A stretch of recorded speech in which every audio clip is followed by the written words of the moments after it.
আমি নরমালি এইভাবে ইন্ট্রো করি না, কিন্তু আমি এখন ঝুলছি একটা গুহার 100 ফুট নিচে, যেটা মাটির নিচে 5 কিলোমিটার জুড়ে বিস্তৃত আছে। আর আমরা এটা পছন্দ করি বা না করি, যখনই আমি আর আমার বন্ধুরা আমরা অফিসিয়ালি এখানে আগামী 7টা দিন কাটাতে চলেছি। বাবারে, এটা আমার জীবনে করা সবথেকে ভয়ঙ্কর জিনিস। প্রথমত, আমাদের এখন এখান থেকে অনেকটা দূরে যেতে হবে। কেন? যদি ঝড় বৃষ্টি হয় তাহলে এই পুরো জায়গাটা জলে ভরে যেতে পারে, আর সমুদ্রের মতো ঢেউ এসে সবাইকে ভাসিয়ে নিয়ে যেতে পারে। সেই জন্য আমাদের আরো ভিতরে যেতে হবে একটা বেস ক্যাম্প বানানোর জন্য। ভাই এটা পুরো পাগলাম। এটা একটা অন্য জগৎ মনে হচ্ছে। এই কেভ এন্ট্রান্সটা হয়তো দেখতে সুন্দর, কিন্তু দেখে যা মনে হচ্ছে আসলে তা নয়। আর আমরা হয়তো জানি না যে আগামী 7টা দিন আমাদের জীবনের সবথেকে কঠিন সময় হতে চলেছে। ডিসিশন ঠিক আছে, আর কিছুক্ষণের মধ্যে অন্ধকার হতে চলেছে। ক্যাম্প না করলে আমরা বিপদে সেটা কি বলবে? আমাদের ক্যাম্প সেটআপের জন্য ফ্ল্যাট গ্রাউন্ড খুঁজতেই হবে। কেভের ভেতরে ঢোকার পরে আমরা এমন একটা জায়গা খুঁজে পেলাম যেটা অনেকটা উঁচুতে থাকায় আমরা জল থেকে সুরক্ষিত থাকতে পারবো। তার মানে এটা ক্যাম্পের জন্য পারফেক্ট। পারফেক্টটা একটু বেশি হয়ে গেল। মোটামুটি যেতে পারে। ঠিক আছে, ক্যাম্পের জন্য মোটামুটি। প্রথম দিনের বাকিটা আমরা কাটিয়ে দিলাম আমাদের জিনিসপত্র আনতে। প্রত্যেকটা ব্যাগের ওজন প্রায় 80 পাউন্ড। আর যেমনটা তোমরা ফুটেজে দেখছো, আমরা এটা করতে 4 ঘন্টা লাগিয়ে দিলাম। এখান থেকে যাওয়া খুব কঠিন। তারপরে আমরা সবাই বেস ক্যাম্পে ফিরে গেলাম। ঠিক আছে, আমরা এখানে লাইট লাগিয়ে দিলাম। আমাদের সব জিনিসপত্র হোম বেসে চলে এসেছে। একটু ক্যামেরাটা ওদিকে দেখাবে। ওদিকটা কিন্তু ভয়ানক অন্ধকার, আর সবসময় এরকমই থাকবে। তাই আমরা ক্যাম্পিং গ্রাউন্ডের জন্য খুব বেশি কিছু করতে পারলাম না। কটা ফুটো করে দড়ি টাঙিয়ে দিলাম। এটা ধরো আর ওঠো দেখি। মনে হচ্ছে আমাদের হ্যামকগুলো ভালোই সাপোর্ট পাবে। আর তারপরে আমাদের সার্ভাইভাল গাইড জোয়ের সাহায্যে আমরা হ্যামক টাঙালাম। এই সরু দড়িটা আমার হ্যামকটাকে ধরে রাখবে। হ্যাঁ, ডিনার খেয়ে আমরা প্রথম রাত্রি ঠান্ডার জন্য তৈরি হলাম। আমি মিথ্যে কথা বলবো না, আমি তার থেকে এই হ্যামকটা অনেক বেশি কমফোর্টেবল। এই Oh God, আমি তো আমার চমকেই হাতটা তো গেছিলাম। বড় কেন ভাই? এই কেভটা 2.5 কিলোমিটার ডিপ, আর আমরা এখন এন্ট্রান্সের কাছেই ক্যাম্পিং করছি। কাল আমরা অনেক কিছু এক্সপ্লোর করব। তোমরা কেমন ঘুমালে? ভয়ঙ্কর। ঘুমই হয়নি। এটা সত্যিই একটা অস্বস্তিকর পরিবেশ। কেভের উপর থেকে অনবরত আমাদের উপরে জল পড়েই যাচ্ছিল, তাই উপরে একটা প্লাস্টিক চাপালাম, কিন্তু তাও আমাদের হ্যামকের উপরে জল পড়েই যাচ্ছিল। একটা আইডিয়া আছে, চলো শেল্টারগুলোকে ভালোভাবে তৈরি করি। আমার মনে হয় এই প্লাস্টিকগুলোকে জুড়ে দিলে আর জল পড়বে না। বাহ, তুমি তো জিনিয়াস। আমি শুধু একজন ইউটিউবারই নয়, ঠিক আছে? আমার হ্যামকটা এটার উপরে ঝুলছিল। মানে দেখো, আমি আরেকটু হলে হ্যামক থেকে নেমে পড়ে যেতাম। আর আমরা সেই সময় এটা বুঝতেই পারিনি যে এই গর্তটা প্রায় 40 ফুট গভীর। তাই যখন আমি আর শন প্লাস্টিকগুলোকে জুড়ছিলাম, তখন ম্যাক আর কার্ল এই গর্তটা কতটা ভয়ঙ্কর সেটা দেখতে গেল। আমার হ্যামকটা দেখতে পাচ্ছো? ওখানে আমি ঘুমোচ্ছিলাম। এদিকটা দেখো। আর যেহেতু এই কেভে সব একই রকম দেখতে, তাই আমাদেরকে ফলো করা অনেকটাই কঠিন ছিল। এই ম্যাপে তোমরা আমাদের হোম বেস দেখতে পারবে, আর দেখতে পারবে ওরা ওখান থেকে কত দূর হ্যাঁ, যাচ্ছে। এটা তো খুবই ভয়। এটা পাগলামো। আর যখন ছেলেরা র্যান্ডমলি এক্সপ্লোর করছিল, তখন আমি আর শন ক্যাম্পে কাজ করছিলাম। এই স্লিপিং ব্যাগটা এখানে কেন পড়ে? কারণ এটার থেকে পিয়ের গন্ধ বেরোচ্ছে। ইয়া, এটার থেকে শেখা উচিত স্লিপিং ব্যাগ ভাড়া নিতে নেই। আমরা স্লিপিং ব্যাগ কেন ভাড়া আমি- নিয়েছি? কেন আমি আমরা জানি না। স্লিপিং ব্যাগগুলো কিনে আনতে পারলাম না? আর তারপরে আমরা এই দুটো প্লাস্টিককে জিপ টাই দিয়ে জুড়ে দিলাম। কিছু মনে করো না, এই দড়িটার উপরে আমার জীবন বাজি আছে। আর তখন ওইদিকে ম্যাক আর কার্ল তখন ওই গর্তের মধ্যে। ও মাই গড, ম্যাক! আর শেষ পর্যন্ত ওরা একদম নিচে পৌঁছে গেল। এই! আমি তো ভাবলাম সবাই ক্যাম্প নিয়ে কাজ করবে। আমরা শুধু দেখাচ্ছিলাম জায়গাটা কতটা ভয়ঙ্কর। না বললেই হবে, তোমাদের স্কিল নেই। আচ্ছা, ঠিক আছে। আর যদিও ওদের এবার ফিরে আসা উচিত ছিল, কিন্তু কাল আর ম্যাক এটা কতটা গভীর সেটা দেখানোর চেষ্টা করলো। ভাই এটা দেখতে দারুণ লাগছে। তুমি কি নদীটাকে পার করতে পারবে? কিন্তু ওরা এটা জানে না যে এই রিভারটা এই কেভের গোটাটাই জুড়ে আছে। তার মানে এর মধ্যেও আমাদের কিছুটা সময় কাটাতে হতেই পারে। ওই তো ওরা এসে গেছে। এসো। তোমরা রান্না করে রেখেছো তো? হ্যাঁ, রান্না করেছি। ঠিক বলেছ। একটা নতুন বাড়ি, ঠিক বলেছি তো? একদম। এখন আমাদের একটা ছাদ আছে। আর এটা তো দারুণ। জিমি রান্না বেশ ভালোই আর করেছে। আমরা আমাদের ফায়ার পিটটাকে এই সুন্দর জায়গাটাতে নিয়ে এসেছি। জায়গাটা কেমন? বেশ গরম। আরামদায়ক। এই পাথরগুলো গরমটাকে ধরে রাখবে এবং ওপর থেকে যে পি পড়ছে সেগুলো আটকে দেবে। ওটা পি নয়। তাহলে ওটাকে কি বলবো? যদি জানি না, হয়তো বৃষ্টির জল হবে। না, এটা বৃষ্টি নয়, না, পাথর মানে ইয়ে তুমি- করছে। এই একটু উপরে দেখাও। তুমি মেঘ দেখতে পাচ্ছো? পাথর দেখা যাচ্ছে। এটা বৃষ্টি নয়, রক পি। Rock P. ঠিক আছে, রক পি। ঠিক আছে, এটা রক পি। আর একটা শুকনো রাত ঘুমিয়ে কাটাবার পরে আমরা ঠিক করলাম জো আমাদের সার্ভাইভাল এক্সপার্ট, তাকে নিয়ে আমরা কেভের শেষ প্রান্ত অব্দি যাব। Cave, cave! Cave, cave! Cave, cave. Cave! দেখা যাক আমরা কেভের কতটা গভীরে যেতে পারি। তোমরা কিন্তু মনে রাখবে আমরা সবেমাত্র কেভের এন্ট্রান্সের দিকেই আছি, আর আমাদের ইচ্ছা এই কেভের শেষ প্রান্ত অব্দি যাওয়া, অবশ্যই না মরে গিয়ে। ও মাই গড, এটা তো খুবই স্টিফ। আরে এটা তো সবে শুরু। আমরা কেভের আরো গভীরে এসেছি। তোমরা সবাই সাবধানে আসবে। এটা খুবই ছোট জায়গা, আমার মনে হয় না এখান থেকে আমি যেতে পারবো। ইন্টারেস্টিং জিনিসটা হলো, যা হোক করে আমাদের এই ছোট্ট ফাঁকগুলোর মধ্যে দিয়ে এগিয়ে যেতে হবে। ও মাই গড, খুব ছোট জায়গা। আর তারপরেই খুব বড় একটা জায়গা আসবে, সেটা এতটাই বড় যে কিছু না দেখতে পাওয়ার জন্য এটা করতে হলো। ও মাই গড। এবার আমি সব দেখতে পাচ্ছি, এটা দুর্দান্ত। এটার তো অনেক আলো। ভাই, জায়গাটা কতটা সুন্দর দেখো। Yeah! বাপরে কি আলো, আমি তো তাকাতেই পারছি না। আমি তো অন্ধ হয়ে যাব মনে হচ্ছে। এ বাবা, এটা কি হলো? আমরা বোধহয় ঠিক মতো এটাকে ব্যবহার করতে জানতামই না। চলো এগিয়ে যাই। আর তাই আমরা এগোতে থাকলাম। এই যে এই জায়গাগুলো এগুলো খুব ভালো ধরার এখানে? জায়গা। এগুলো ধরে এখান থেকে পা ঘুরিয়ে চলে আসতে পারবে। এইভাবে কি? হ্যাঁ, একদম পারফেক্ট। জো সব থেকে ভালো কেভ গাইড। এভাবে কেউ গাইড করতে পারবে না। ঠিক আছে, এইবার ব্যাপারটা ইন্টারেস্টিং হবে। কি? এটা কি? এখান থেকে আমাদের ওয়েট শুট পরে সাঁতার কেটে যেতে হবে। গতকাল ম্যাক আর কার্ল এটা নিয়ে মজা করছিল, কিন্তু এই কেভে আমাদের পরের অ্যাডভেঞ্চারটা ছিল একটা প্রায় জমে যাওয়া নদীর মধ্যে। ও মাই গড, এটা তো পাগলামি! তার মানে আমাদের ওয়েট শুট পড়তেই হবে যাতে আমাদের হাইপোথার্মিয়া না হয়। আমরা এটা কেন করছি? এই এক্সপেরিয়েন্সটা তো জীবনে একবারই হবে। এটা করলে হয়তো আর নাও বেঁচে থাকতে পারি। আমাদের এই কেভের শেষে পৌঁছতে হলে আমাদের এই নদীর মধ্য দিয়ে, এই ছোট্ট ফাঁকগুলোর মধ্য দিয়ে সাবধানে ধীরে ধীরে এগিয়ে যেতে হবে। আস্তে আস্তে নামো, স্রোতের কারণে পা পেছনে টানতে পারে। ঠিক আছে, আমি তাহলে নামছি। তুমি ওই দেয়ালগুলো ধরে ধরে এগোতে থাকো আস্তে এটা তো আস্তে। খুব ঠান্ডা। তুমি পারবে জিমি। জানি না এখানে ঢুকতে পারবো কিনা। জিমি, এবার তুমি জল থেকে উঠে দাঁড়িয়ে পড়ো। Oh my God! এটা সত্যি একটা পাগলামি। এখানে কি ঠান্ডা! যখন তোমরা খুব ঠান্ডা জলের মধ্যে থাকবে তখন একটা পাথরকে ধরে এগিয়ে চলা খুব কঠিন হবে। Oh my God! এটা সত্যি পাগলামি। ম্যাক, কার্ল, চলে এসো। আমার ভয় লাগছে। চলো চলো, পারবে। ভাই। এগোতে থাকো, পেছন দিকে তাকিও না। একবার দেখো আমরা কি করছি। কিন্তু এই বাধাগুলো এতটা কঠিন ছিল না সামনে যা আসতে চলেছিল তার তুলনায়। আমরা পেরেছি। কেভ কেভ কেভ এই, কেভ। একটা কথা শোনো, আমরা 10% আসিনি। তার মানে এখনো আমরা শুধুমাত্র সার্ফেসেই রয়েছি। আর শেষ প্রান্তে পৌঁছতে হলে আমাদেরকে আরো 2 কিলোমিটার যেতে হবে। যেরকম তোমরা দেখতে পাচ্ছ এখানে 24/7 বৃষ্টি হয়, তাই আমি একটা আড্ডা মারার জায়গা তৈরি করেছি যেখানে আমরা কেউ ভিজবো না। আমি ভাবছি আমি যদি এটা না বানাতাম তাহলে কি হতো। আমি নিশ্চিত যে ওদের একটা ভেজা পাথরের উপর শুতে হতো। আমাদের ক্রমাগত এগিয়ে যেতে হবে এবং শরীরটাকে ভিজে রাখতে হবে। ঠিক আছে। নইলে আমাদের শরীরের তাপমাত্রা কমে যাবে। এটা কঠিন কেন? সব থেকে বাজে ব্যাপার হলো আমরা যতটাই দিকে এগোবো ততটাই আমাদের পিছন দিকে ক্যাম্পে ফিরতে হবে। আমাদের পরের বাধাটা হয়তো জলের মধ্যে নয়, কিন্তু তার মানে এটা নয় যে সেটা সহজ হবে। আরে এটা কি মাকড়সার জাল? কিন্তু আমি মাকড়সা দেখতে পাচ্ছি না। তার মানে ওটা আমাদের উপরে আছে। আরে তোমার গায়ে, তোমার গায়ে। আমার বন্ধুরা বলতে বাজে এই গেমটা মিস্টার বিস ভিডিওর মতো, যত এগোবে ততই কঠিন হবে। সত্যি কথা বলতে যদি আমাদের সাথে জো না থাকতো আমরা মরেই যেতাম। আর 3 ঘন্টা পরে জো আমাদের জন্য একটা বাজে খবর নিয়ে এলো। জল অনেকটা বেড়ে গেছে আর আমরা অনেকটা সময় লাগিয়ে ফেলেছি, তাই আজকে আমাদের আবার ক্যাম্পে ফিরে যেতে হবে। আমি মানবো না। তুমি সেফটি এক্সপার্টের কথা অমান্য করতে পারো না। আমি এটা মানবো না। সত্যি কথা বলতে আমাদেরকে ফিরতেই হতো, কারণ এর আগে আমরা শুট করতে অনেকটাই সময় নষ্ট করে দিয়েছি। তারপর ফ্লেয়ার নিয়ে খেলেছি, তাই আমরা ফিরে যাচ্ছি আর এই মিশনটা আমরা পরের দিন আবার শুরু করব। শন, আমরা এসে গেছি।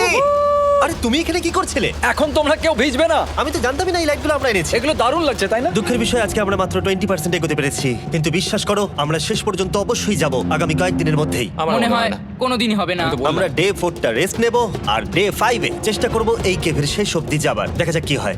ডে 3 তে মজা হলো, কালকে আবার দেখা হচ্ছে। আর কেভের ভিতরে 3টে খুব বাজে রাত কাটাবার পরে পরের দিন সকালে আমাদের মাথায় শুধু একটাই কথা আসছিল। আমার একটা হট শাওয়ার চাই, তবে আমি এখন একটু শান্তি পাবো। ও, এখন শাওয়ার পেলে কিন্তু দারুণ হয়। আমি চান করিনি প্রায় 4 দিন হয়ে গেল। তোমরা নিশ্চয়ই জানো কেভের মধ্যে শাওয়ার করা সম্ভব নয়। আমাদের অনেকটা পথ হেঁটে সাবধানে আগের রিভার বেডের কাছে পৌঁছতে হলো। ও মাই গড! আমি আমার ব্রেনকে ফিল করতে পারছি। আমি এভাবে ব্রেনকে ফিল আমার করিনি। কপালটা জমে গেল পুরো। চলো ড্রোন দিয়ে মাথার চুলগুলো শুকিয়ে নি। এদিকে এসো ড্রোন। ও দাঁড়াও দাঁড়াও দাঁড়াও, এটা কিন্তু কাজ করছে। হ্যাঁ, দারুণ কাজ করছে। ড্রোন থাকতে হেয়ার ড্রায়ারের কি দরকার? আর চুল শুকানোর পর আমরা জয়ের সাথে জার্নির প্ল্যান করতে বসলাম। এটা কি জো? এটাই কেভের ম্যাপ। আগেরবার আমাদের থামতে হয়েছিল কারণ জল খুব জোরে বইছিল। এখন বৃষ্টি কম হচ্ছে, তাই কালকে আমরা নিশ্চয়ই এই কেভের শেষে পৌঁছে যাব। এটা ভয়ঙ্কর হতে চলেছে। প্রথমে আমাদের কালকে যেখান দিয়ে গেলাম সেখান দিয়ে আগে যেতে হবে।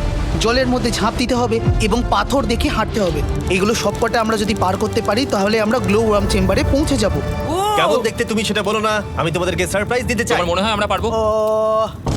ওইসব বাদ দাও, আমরা ঠিক কালকে পৌঁছে যাব। কালকের প্ল্যান আমরা চক আউট করে নিয়েছি। আমরা রেস্ট করছি আর ফেস্টিভ্যাল স্মোর্টস খাচ্ছি আমাদের এনার্জি রিগেন করতে। সবাইকে চিয়ার্স। জো এই ফেস্টিভ্যাল স্মোর্টস খাচ্ছে। জো সত্যি কথা বলবে। এটা দারুণ, বলো, এটা দারুণ লেগেছে। আমরা এই চকলেটটা আগে কেন বের করে নিই? এটা এমনি চকলেটের থেকে 10 গুণ ভালো খেতে। সত্যি কথা বলতে তোমরা যদি ফেস্টিভ্যালের সাথে স্মোর্টস ট্রাই না করে থাকো তাহলে তোমরা মিস করছো। কালকে আমরা পুরো কেভটা এক্সপ্লোর করব, দেখা হচ্ছে। তাই আমরা ভালো করে ঘুমানোর চেষ্টা করলাম আর কালকের প্রিপারেশন নিলাম কেভের শেষে যাওয়ার জন্য। আমরা আমাদের জীবনের সবথেকে ডেঞ্জারাস জার্নি করতে চলেছি। ডে 3 এর অভিজ্ঞতা মাথায় রেখে আমরা কম শুরু করেছি যাতে আমরা সামনের দিকে তাড়াতাড়ি এগোতে পারি। জলটা খুব ঠান্ডা। হ্যাঁ, আগের দিনের মতোই খুব ভালো। এই তো, আর যাতে আমরা সবাই বেঁচে ফিরতে পারি তাই জো ছাড়াও আরেকজন সার্ভাইভাল এক্সপার্টকে আমরা নিয়ে এসেছিলাম। এখানে আমরা ডে 3 তে আটকে গেছিলাম। এখন আমরা কি করব? এবারে আমরা অনেক তাড়াতাড়ি এসেছি। আমাদের পিছনে ঘন অন্ধকার, কোথায় যাব? এই রাস্তাটা অনেক সরু এবং হ্যাঁ। স্রোত প্রচুর বেশি, তাই আমরা দেয়ালগুলো ধরে ধরে আস্তে আস্তে এগোবো। এই যে এইভাবে। Oh হ্যাঁ God! এই রকটায় জাম্প করো, কয়েকটা ভালো পাথর আছে যেগুলোকে তুমি ধরে এগোতে পারবে। আরে এখানটা তো অনেক অন্ধকার। আমি আর পা পাচ্ছি না, আমি এখন মাটিতে আর পাই পাচ্ছি না। যেহেতু আমরা মাটিতে পা পাচ্ছিলাম না, তার মানে যদি আমরা পাথর ছেড়ে দিই তাহলে এই জলের স্রোত আমাদেরকে ভাসিয়ে নিয়ে যেতে পারে। জো, আমরা কি করব? আমি এটা ধরে এসেছি, তুমি এটা ঠিক আছে, ধরো। আমি তো দেখতেও পাচ্ছি না কোথায় যাচ্ছি। জো, স্রোত আমাকে ভাসিয়ে নিয়ে চলে যাচ্ছে। আমি তুমি করবো কি করে? পারবে পারবে, শুধু মুখটা এখান থেকে ঢুকিয়ে দাও, আমি হেল্প করছি। এখানে আমি ঢুকবো? হ্যাঁ এই গর্তের মধ্যে। এই তো খুব ভালো। এটা আমার জীবনের সব থেকে বিপজ্জনক অ্যাডভেঞ্চার। আমরা এখন কেভের অনেক গভীরে চলে এসেছি, আর এবার আমাদের সামনে প্রথম বড় বাধা। এখানে জলের একটা ঘূর্ণাবর্ত আছে, যদি তুমি এর মধ্যে পড়ে যাও তাহলে তোমাকে একদম নিচে নিয়ে চলে যাবে। মানে আমরা পড়ে গেলে মরে যেতে পারি। হ্যাঁ মানে আমরা মৃত্যুর সাথে খেলা করছি। এটা এতটা বিপজ্জনক হতে পারে আমি সত্যিই ভাবিনি। খুব ভালো, এই তো। তাহলে কি আমার পা এখানে হ্যাঁ রাখবো? রাখো রাখো। ঠিক আছে, এই তো আমি পেরেছি। এটা আমার ভাবনার থেকেও বেশি কঠিন ছিল। এই নদীটা কতটা শক্তিশালী এই গোটা কেভটাকে তৈরি করেছে। কিন্তু মজার ব্যাপার হলো আমরা পাথরের মতো শক্তিশালী নই। আমি শুধুমাত্র মানুষের মতোই শক্তিশালী। সৌভাগ্যবশত কাল এই অ্যাডভেঞ্চারে লিড করেনি, তার বদলে আমরা একজন অ্যাভেঞ্জার জোকে পেয়েছি। ও কতটা এক্সপার্ট তার প্রমাণ হিসেবে বলতে পারি। সে লিটারালি কতটা ওপর থেকে আমাদেরকে নদীতে ঝাঁপ দিয়ে দেখালো। ও মাই গড, এটা পাগলামি। কে বললো এটা পাগলামি? এটা তো আমার কাছে খুবই সহজ। আমি এটা করব। তুমি কোনোভাবেই এটা করতে পারবে না। আরে কি বলছোটা কি তুমি? আমি এক্ষুনি করতে চাই। চলো যাচ্ছি Joe. God speed back. Jimmy আমার সাথে যা যা করেছে তার কাছে এটা তো কিছুই নয়। 3 2 1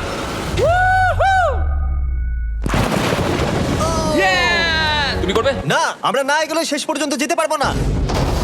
ও মাই গড, আমাদের নিচের দিকে যেতে হবে। আমরা সবসময় স্রোতের উল্টো দিকে কেন যাই? এখন শুধু আমি ভেসে ভেসেই যেতে পারবো, আর কিছু না। এই জলের তলায় অনেক ধারালো পাথর আছে, তোমরা সেগুলোকে দেখতে পাবে না, তাই সাবধানে পা ফেলবে। ও মাই গড, আবার এটা গভীর আরে হচ্ছে। আমার পা তো কিছুর উপরে রাখতে হবে। ছোট ছোট পাথরগুলোই একমাত্র বাধা ছিল না, মনে হচ্ছে আমাদের প্রতিটা পদক্ষেপে। ও ভাই, আমি কিচ্ছু দেখতে পাচ্ছি না। এটা খুব ভয়ঙ্কর। কেভটা আরো অন্ধকার হয়ে আসছিল এবং আরো সরু। আর তখন আমরা জানতাম না যে আমরা ফিনিশ লাইন অব্দি পৌঁছতে পারবো কিনা। ও, আহ। আমি ক্লান্ত হয়ে পড়েছি। এই কেভে আরো কঠিন বাধা আসার আগে তোমাদেরকে আমি কিছু দেখাতে চাইবো। জো, তোমার ব্যাগটা দাও। Thank you. তুমি জানো এর মধ্যে কি আছে? না জানি না কি আছে। Brand new mister beast lab swamp. সত্যি কথা বলছি, গত 5 ঘন্টা ধরে যেহেতু আমি অনেক পরিশ্রম করেছি, তাই কোনো মতেই এখন এটা আমি বলার মতো অবস্থায় নেই। তাই এটা শুট করার 1 মাস পরে আমি পুরো কেপ সেটটা তৈরি করলাম ফিউচার জিমি নেম ট্যাগ দিয়ে। তারপরে বললাম, হেই আমি ফিউচার জিমি, আর আমি এখন তোমাদেরকে বলবো brand new toy line of mister beast. এটা একটা কালেক্টেবল টয় লাইন, আর এখানে 119টা ইউনিক ডিজাইন ক্যারেক্টারও আছে যা তোমরা কালেক্ট করতে পারো। আর সবথেকে দারুণ ব্যাপারটা হলো, কোন ক্যারেক্টারটা তুমি পেয়েছো সেটা জানতে হলে এই টিউবে ওয়াটার দিয়ে নাড়াতে হবে, আর তোমার সোয়ামস তোমার সামনে চলে আসবে। আর আমি এটা ডেমনস্ট্রেট করতে এই বিশাল বড় টিউবটাকে বানিয়েছি। এই টিউবটাকে জল দিয়ে ভরে দাও।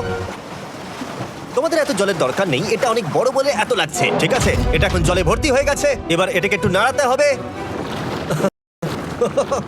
এটা কি আর নাড়াতে হ্যাঁ হবে? হ্যাঁ, অনেক নাড়ানো হয়ে গেছে। এবার জল ঢালো এখানে। জো ঢালছে। আর জল ঢালার পরে তোমরা দেখতে পাবে তোমরা কোন সোডা পেয়েছো। এটা সব থেকে রেয়ার হাইপোক্রোম, যেটা মাত্র 1000টা বানানো হয়েছে। জো, এটা তোমার। থ্যাংক ইউ সো এটা চাই। আর এটা তোমার। কাল কি নেবে? আমার কাছে দুটোই ছিল। আর আমরা শুধু সোয়ামেই থেমে নেই, আমরা এই অ্যাকশন ফিগার প্যান্থারগুলো বানিয়েছি যেগুলো এই ব্রিফকেস আছে। আর এই সোয়ার্মের মতো এই মিউটেটর, যখন তোমরা কিনবে দেখতে পাবে এর ভেতরে কি আছে। কোথায় কিনবো? ভালো হয়েছে জিজ্ঞাসা করলে। মিস্টার বিস্ট ল্যাব টয়েস এখন তোমরা পৃথিবীর সব জায়গায় পেয়ে যাবে। এগুলো সব বেরিয়ে গেছে, তোমরা গিয়ে কিনে নাও। আর কেবের মধ্যে অনেক সমস্যা পেরোনোর পরে আমরা ফাইনালি পৌঁছে গেলাম গ্লো ওয়ার্ম চেম্বারে। ভাই, এবার খুব ভালো লাগছে। ঠিক আছে টিম, তোমাদের গ্লো ওয়ার্ম চেম্বারে স্বাগত। এ তো দারুণ। এটা দারুণ লাগছে। ভাই এটা পৃথিবী মনে হচ্ছে না এখানে একদমই। যে আলো তোমরা দেখতে পাচ্ছ সেগুলো আসলে ছোট্ট ছোট্ট বায়োলুমিনেসেন্ট গ্লো ওয়ার্ম তৈরি করেছে। এটা দেখতে একটা মিল্কি ওয়ে গ্যালাক্সির মতো লাগছে। ওয়াও! আর এই মুহূর্তটা, এই ভিউ, সত্যি বলতে এই ট্রেকের সমস্ত ক্লান্তি যেন দূর করে দিল। এখানে অবধি পৌঁছানো যেন সত্যি একটা অ্যাচিভমেন্ট ছিল। কিন্তু এখন আমাদের যাত্রা শেষ হয়নি, কারণ আমাদের এখান থেকে এখন বেস ক্যাম্পে ফিরতে হবে। আজকে ডে 6 হতে চলেছে, এখন ওরা আসেনি আর আমি খুব ক্লান্ত। আমার মনে হয় না আমি ভালো করে ঘুমোতে পারবো, ওদের জন্য খুব চিন্তা হচ্ছে। এই ট্রিপটা অনেকটাই সহজ ছিল, কারণ আমরা স্রোতের সাথে ভেসে ভেসে যাচ্ছিলাম। আর যেহেতু তোমরা এই ট্রিপটা দেখেছো, তাই আমরা এটাকে স্কিপ করলাম। কিন্তু সত্যি বলতে এই জার্নিটা অনেকটা বেশি সময় নিল, কারণ আমরা ক্যাম্পে পৌঁছানোর আগে 6 নম্বর দিন চলে এলো। শন, সবাই ঠিক আছে তো? আমার খুব চিন্তা হচ্ছিল। Happy day 6। ডে 6 খুব ভালো। এনার্জি বাড়াতে আমরা আগুনের উত্তাপ নিলাম এবং ফাইনালি আমরা কিছু খেতে পেলাম। এটা খুবই অ্যাডভেঞ্চারাস ডে ছিল। কালকে দেখা হচ্ছে, মানে আজকেই হয়তো। এটা হয় ডে কোনোদিন 6 হবে না। নাকি আজকে, না আমি জানি না। এত বড় ট্রেক সম্পূর্ণ করার পরে শারীরিকভাবে চূড়ান্ত ক্লান্ত হওয়া সত্ত্বেও জানি না কেন, কিন্তু আমি একদমই ঘুমাতে পারছিলাম না।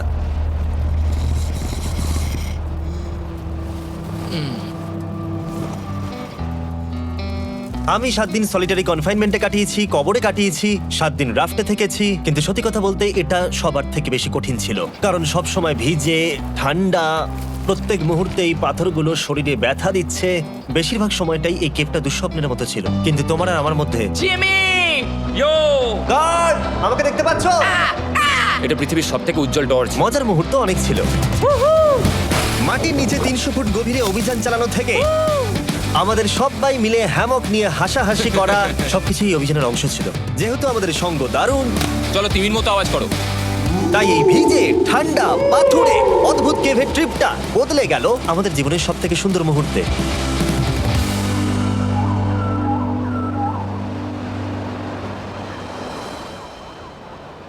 আমরা এখান থেকে যাব না যতক্ষণ না সবকিছু তোলা হচ্ছে, আর আমি সবকিছু বলেছি মানে সবকিছুই।